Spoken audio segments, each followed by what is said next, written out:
My name is Mario. I am from Belgium and one of the old school graphic designers. Yes, I'm from Belgium, but I've been working and living in Asia this entire 21st century, and I design.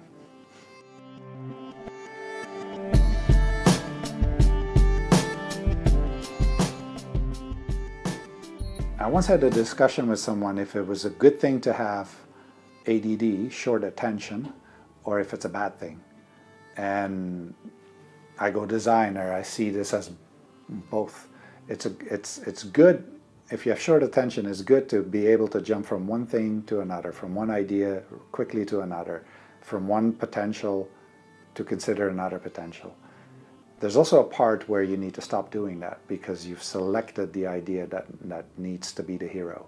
And then you need to go really deep and do the hard work of making the idea the best possible idea. Again, here how I usually describe it to designers as well as clients as other people is you wear two hats. One, you're a scout. And scouts, if you think of an army, before an army is sent to do a big battle, they send people like scouts. And scouts don't fight. Scouts just need to understand what's out there.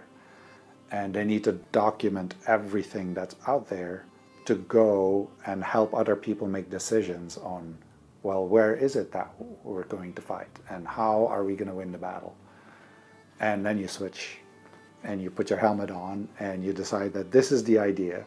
This is the battle we're going to fight for. And then you're defending the idea and defending the vision. And off you go to victory. And quite often designers miss the interplay of both. It's by habit and sometimes just by sheer enthusiasm of believing in your own idea that you think everything's, the job's done. I had the idea, there, it's solved. And different people give different challenges to the idea, and the idea is maybe not that strong anymore. Can you then let go, get input into the idea, and make it a better idea? That's difficult because you feel sometimes personally challenged with it, or as if people don't like your idea. And remember, most of us as designers, we started because what we were drawing or what we were making got applause and people thought that was so beautiful.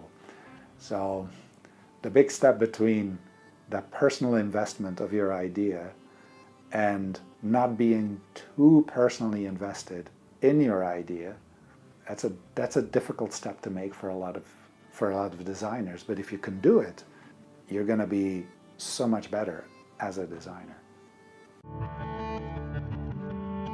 There's a common field or a common area between programmers and designers, yes. In my experience, I've also noticed that there's a different way of looking at the same thing. Programmers, and I might be wrong, and I might get slapped on the hand for it. Programmers, in my experience, are very set on how can I build it, how can I make it, how can I put that in place. My experience with designers is more, once it's in place, what's next? What more? What can I now take away that it's better? Or what do I need to add that it's different or more memorable? Sometimes between designers and programmers, sometimes there's friction because of different reasons. If designers are too fixed on, I'm in charge, then conversations don't really happen all that well, and the design suffers. The same thing happens if your programmer feels that they're leading it and they're not giving ideas enough attention. Your potential is not reached. So I would always advise to work and co-create together and allow both people to share their thoughts and ideas. Programmers know what can be done within their domain, and usually the designers try to expand that domain a bit and challenge it a bit. But at the same time, designers need to be ready to scale down an idea because of the limitations of technology or or programming code.